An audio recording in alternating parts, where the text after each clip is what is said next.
Salut à tous les amis, aujourd'hui on se retrouve pour une vidéo que je prépare depuis longtemps, la vidéo pour mes 100 abonnés. Alors les 100 abonnés on les a dépassés déjà depuis un petit moment, mais en fait pour cette vidéo je voulais vous faire le retour de chez PSA ou PCA ou les deux, mais il s'avère que ça prend un petit peu plus de temps que prévu et c'est normal, c'est que ça représente pas mal de boulot pour eux, donc je le critique pas par rapport à ça et voilà, donc ça sera pas possible pour cette vidéo. Par contre, j'ai décidé de vous faire quand même une vidéo un peu prestige avec une carte exceptionnelle que je vous montrerai vers la fin de cette vidéo. Et du coup, la vidéo des 100 abonnés sera sur le thème de Dracofeu. Et sur... alors, je vais parler de Dracofeu, je vais parler de la réédition de certaines cartes du set de base pour le 20e anniversaire de Pokémon. Et je vais aussi vous parler tout bonnement de cette vidéo des 100 abonnés et vous faire un petit débrief sur la carte Dracofeu du set de base, sa réédition, enfin bref, tout ce que je vous ai déjà dit en fait. Voilà, 100 abonnés, honnêtement, quand j'ai créé cette chaîne, je m'étalerai pas sur la création de la chaîne, j'en ferai peut-être une autre vidéo. Donc quand j'ai créé cette chaîne, c'était assez hésitant et petit à petit j'ai pris l'habitude de faire des vidéos, tout ça. Mais j'aurais jamais cru que j'arriverais à avoir 100 abonnés. Hop, je vous occupe un peu d'écran. J'aurais jamais cru arriver aux 100 abonnés et les dépasser, parce qu'aujourd'hui on a quand même, je crois, j'ai vu tout récemment, c'était 131 abonnés, on a dépassé les 4000 vues cumulées, sachant qu'en plus j'ai déjà supprimé des vidéos de ma chaîne, vidéos qui ne me correspondaient plus, donc ça je vous en reparlerai aussi. Et voilà, enfin c'est super, je vous remercierai jamais assez, je ferai des remerciements à la fin de cette vidéo. D'ailleurs, cette vidéo sera un peu plus longue qu'à l'habitude, mais c'est exceptionnel et du coup, je souhaitais faire un format un peu différent d'habitude. Donc, ça durera plus longtemps, je préfère vous prévenir. Donc, notre petite histoire, elle commence le 20 octobre 1996. Le set de base, à cette date-là, sort au Japon. Et cette édition du set de base, elle a entraîné l'édition d'une des cartes la plus mythique que le TCG Pokémon a pu connaître. Cette carte, c'est le Dracofeu du set de base. Le fameux Dracofeu du set de base que tout le monde connaît, que tout le monde a envie d'avoir, que voilà... je sais pas si tout le monde a envie de l'avoir d'ailleurs, mais en tout cas, c'est une des cartes les plus mythiques de tout le TCG Pokémon. Dracofeu, qu'on connaît en anglais sous le nom de Charizard, qu'on connaît en japonais sous le nom de Lizardon. Excusez pour je prononce à la française parce que du coup je m'embarquerai pas dans un accent pseudo-japonais. Donc Lizardon en japonais. On a Glurak en allemand par exemple. Et voilà. Et cette carte, donc c'est le 16 septembre 2016 qu'en fait la franchise a décidé de réimprimer la carte en question. Le plus fidèlement possible, bien sûr, ou pas. Et ça va nous amener à une petite comparaison et à une petite analyse de cette carte rééditée. Que voici. Que je vous présenterai un peu plus en détail à la fin. Mais que voici. Voilà, la carte rééditée. Donc on peut voir, voilà, c'est bien du CP6. Je sais pas si ça fera la mise au point. Bref, pas grave. Voilà, c'est la carte du CP6, le Dracofeu, avec l'illustration qu'on connaît.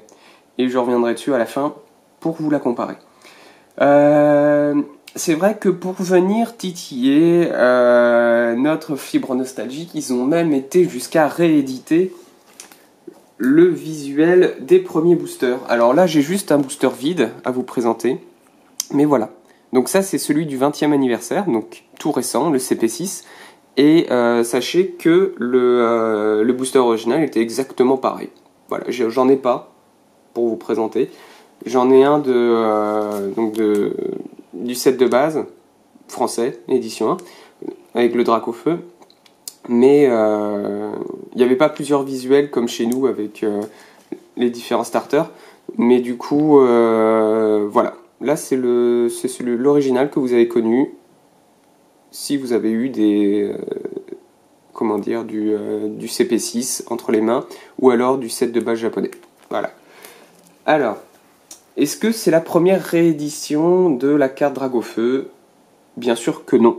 On la retrouve dans plusieurs rééditions. Donc on a le base set 2, la Legendary Collection.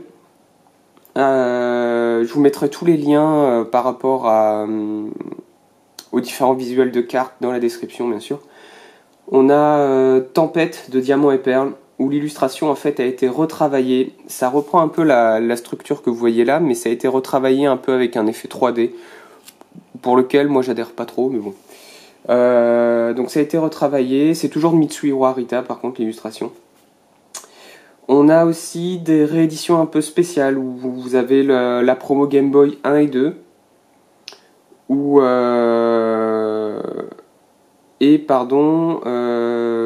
avez... Excusez-moi, j'ai bugué.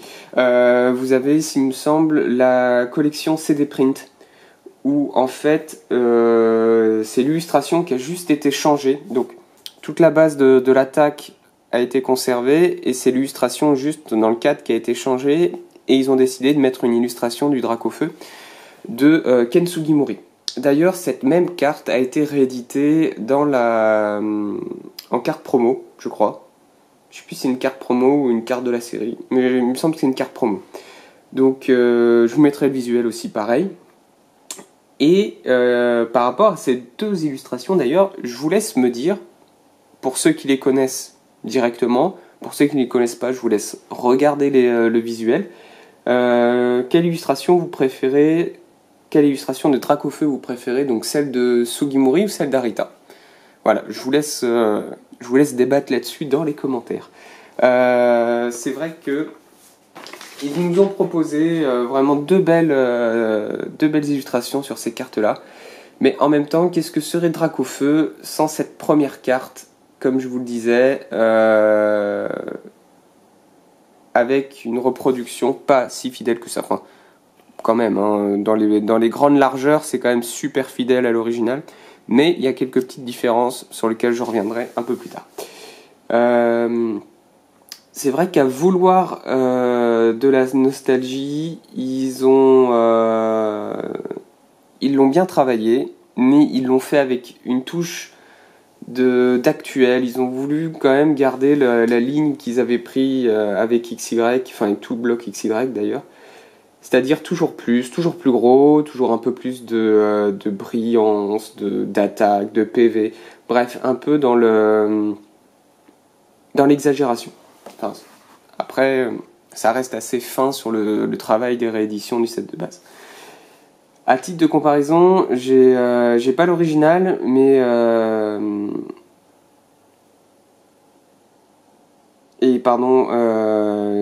j'ai le Dracofeu à vous présenter pour comparer justement cette carte-là. Alors attendez, du coup, hop, on va se faire un petit zoom, voilà.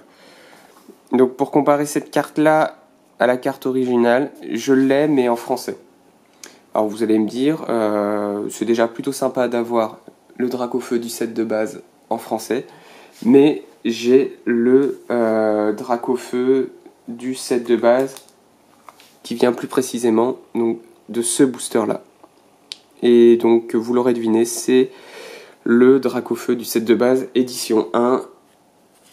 Et clairement, je ne l'ai pas dans une condition assez commune, c'est-à-dire que je l'ai en PSA10. Et là, je vous laisse à peu près halluciner devant cette carte, car c'est une carte super rare. C'est une carte vraiment top prestige. C'est un Dracofeu français, édition 1, gradé par PSA, mais une gradation, je sais pas si on dit une gradation, on va dire une évaluation PSA 10. C'est assez exceptionnel. C'est assez exceptionnel pour s'arrêter un petit peu dessus quand même. Parce que du coup, pour tout savoir sur cette carte et sur sa petite histoire, parce qu'elle a une histoire aussi cette carte, et j'aime les objets auxquels on attache une histoire, des souvenirs, des péripéties. Je vous invite à voir la vidéo de Mister Fuji, que je vous mettrai en lien dans la description aussi.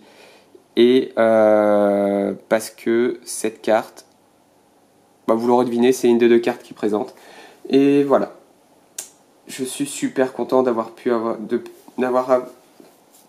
obtenir cette carte, pardon. Je l'ai depuis un petit moment, je vous l'avais pas encore présentée, mais au moins c'est fait. J'attendais vraiment le bon moment et je me dis pourquoi pas la vidéo des 100 abonnés. Cette carte est dans sa vidéo. Il parle de 9 exemplaires existants, donc sans doute qu'à l'époque c'était vrai. Mais avec Idir de la chaîne Idir Pokémon, on a vérifié récemment et il en existe 10 en PSA 10. Donc il y a 10 cartes comme ça dans le monde et seulement 10. Donc voilà, je vous laisse encore admirer un petit peu. Oh, elle est magnifique. Elle est vraiment magnifique. C'est un objet d'exception que vous avez là.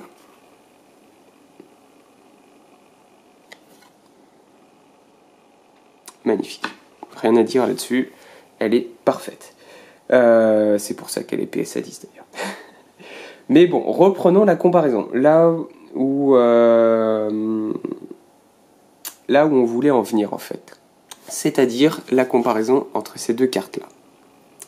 Alors, dans un premier temps déjà, vous avez les bords. Les bords de la carte. On est passé d'un jaune plutôt mat, plutôt standard, à du doré. Alors moi ça suit on va dire un peu sans doute ma réflexion sur cette réédition de cartes. D'ailleurs vous-même hein, comparez, hein, là mettez pause sur la vidéo, voilà, hop, voilà, je vous cale bien les 2 cartes. Si vous voulez mettre pause et comparez vous-même les 2 cartes, allez-y, faites-vous plaisir. Donc je vous disais, les bords jaunes se sont transformés en bords dorés, toujours un peu plus bling. L'illustration de Reptacell en haut là, que vous voyez, c'est la même, voilà, c'est resté la même. Ils ont par contre le même niveau, donc ils ont un niveau 76. Donc le niveau sur la carte française, on le voit là après la description, et on le voit là pour la japonaise. Donc le niveau 76 de Glurak, hein. J'aime bien l'appeler Glurak, c'est marrant. Je disais ensuite au niveau de la comparaison, donc les PV sont passés de 120 à 150, toujours plus, et les mensurations restent les mêmes. Vous avez peut-être une petite différence, enfin là en tout cas il fait toujours 1m70 pour 90,5 kg en tout cas. Mais il me semble que sur certaines cartes, entre ces deux-là, il y a des petites variantes, je crois au niveau du poids peut-être, je sais plus. Bref, mais c'est très léger s'il y a une petite variante.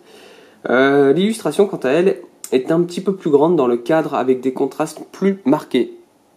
Comme on peut le voir, voilà.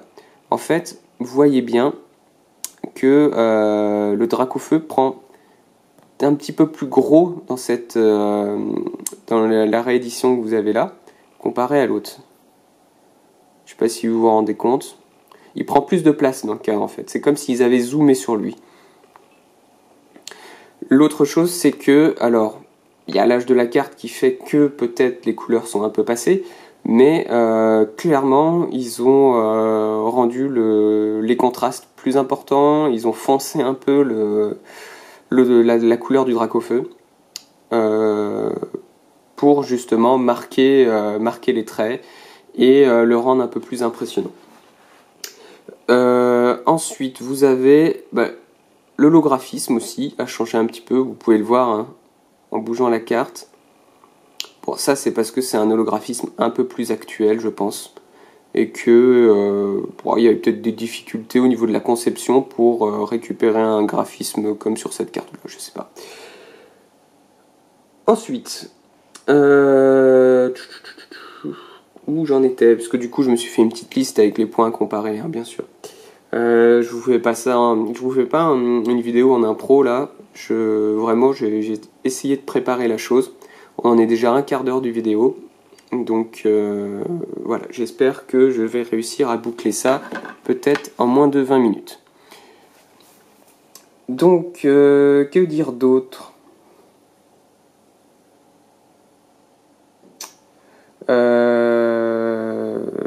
Pardon. Au niveau du bas de la carte, donc le pouvoir Pokémon reste le même. L'attaque a un petit peu changé. C'est-à-dire que maintenant, l'attaque, donc il y a toujours un coup de 4 énergies feu. Sur la première carte, vous deviez en défausser 2 pour obtenir 100 de pouvoir d'attaque. Et là, vous devez en défausser 3 sur la nouvelle pour un pouvoir de 200. Alors ensuite, 200 points d'attaque, c'est quand même assez énorme. Mais en même temps, c'est pas grand chose au vu des caractéristiques des cartes Pokémon d'aujourd'hui. La description, elle, enfin, ça a toujours été différent de la version japonaise à la version française. En japonais, donc, c'est toujours resté la même par contre. En français, faudrait me confirmer ça en commentaire, mais je pense aussi. Donc en japonais, ça nous dit que ces ailes peuvent le porter jusqu'à 1400 km et qu'il souffle le feu à des températures très élevées, pardon. Et plus chez nous, enfin en France, vous pouvez voir qu'il peut fondre la roche de son souffle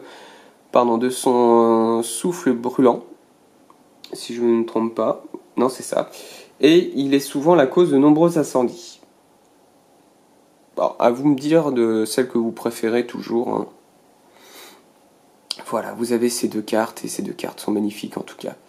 Je compte bien vous faire aussi une petite comparaison entre les deux Mewtwo, la réédition et celle du set de base. Mais ça, j'attends son retour de chez PSA. Donc voilà, on arrive à la clôture de cette vidéo. Et vraiment, hop, je vais vous mettre, voilà, ces deux objets d'exception. Parce que ce sont des objets d'exception. Et là, on ne parlera pas de prix, parce que ça n'a pas de prix. Le prestige et l'exception n'ont pas de prix, pardon. Bien sûr que si, tout a un prix, mais pas là. Là, j'ai pas envie d'en parler parce que ce serait pas correct et de parler de prix, c'est juste, enfin, je trouve ça indécent. Bref, on en reviendra peut-être sur une autre vidéo. Là, il s'agit vraiment d'objets de collection, d'objets beaux, d'objets rares. C'est la beauté de l'objet qui compte et c'est son prestige aussi. Je vais conclure cette vidéo, je vais conclure en vous remerciant tous. Avec cette chaîne, j'ai l'impression d'avoir réuni une petite communauté et je le vois dans les commentaires que vous laissez à chacune de mes vidéos. C'est-à-dire que ce sont vraiment des commentaires à chaque fois constructifs. J'ai vraiment l'impression de titiller un attrait chez vous qui, moi, me satisfait grandement. C'est-à-dire que j'ai l'impression de vous faire réfléchir. Non pas que je pense pas que vous soyez capable de réfléchir tout seul, hein, c'est pas ce que je dis. Non, je veux juste dire que j'ai l'impression de vous amener à penser à ce que je vous dis et non plus d'être forcément que spectateur. Vous êtes forcément spectateur parce que vous regardez la vidéo, donc voilà. Mais vous n'êtes pas que spectateur. J'ai l'impression de vous faire participer un peu à tout ça, participer aux questions que je peux me poser, participer à tout ce que je peux vous dire. Et ça, je trouve ça vachement intéressant comme exercice. Ça, c'est ce qui me pousse à continuer à faire des vidéos intéressantes, à faire des vidéos avec un contenu instructif, avec un contenu informatif, avec un contenu qui pose des questions. Et j'espère que c'est vraiment le genre de vidéo qui vous plaît. Et j'ai l'impression que les 131 abonnés, et ben, en fait, c'est 131 personnes qui ont vu mes vidéos et qui se sont dit j'aime bien ce qu'il fait. Et déjà, oui, déjà je trouve ça super qu'il y ait 131 personnes qui s'est dit putain, j'aime bien ce qu'il fait lui, je vais le suivre. Et c'est génial, quoi, j'ai du mal à m'en rendre compte. Et vraiment, s'il y a une chose que je voudrais retenir de tout ça, c'est que eh ben, ces 131 personnes, elles se sont peut-être engagées à participer à la construction de ce qu'on veut mettre en place avec plusieurs autres youtubeurs, c'est-à-dire à mettre en place un contenu sur les cartes Pokémon qui soit intelligent en fait, qui exploite peut-être comment dire, je pars un peu en vrille là, mais je veux finir cette phrase, qui exploite un peu ce que veulent vraiment faire passer, je ne sais pas moi, ce que pourrait faire passer l'esprit d'un collectionneur en fait passionné. Voilà, je pense que c'est la passion. Et la passion, elle est là, elle existe, et elle est d'autant plus intéressante qu'elle nous fait réfléchir. Voilà, je pense que je vais vous laisser là-dessus. Je vais vous remercier encore 1000 fois pour votre fidélité, et je vous dis à très bientôt. Allez, salut!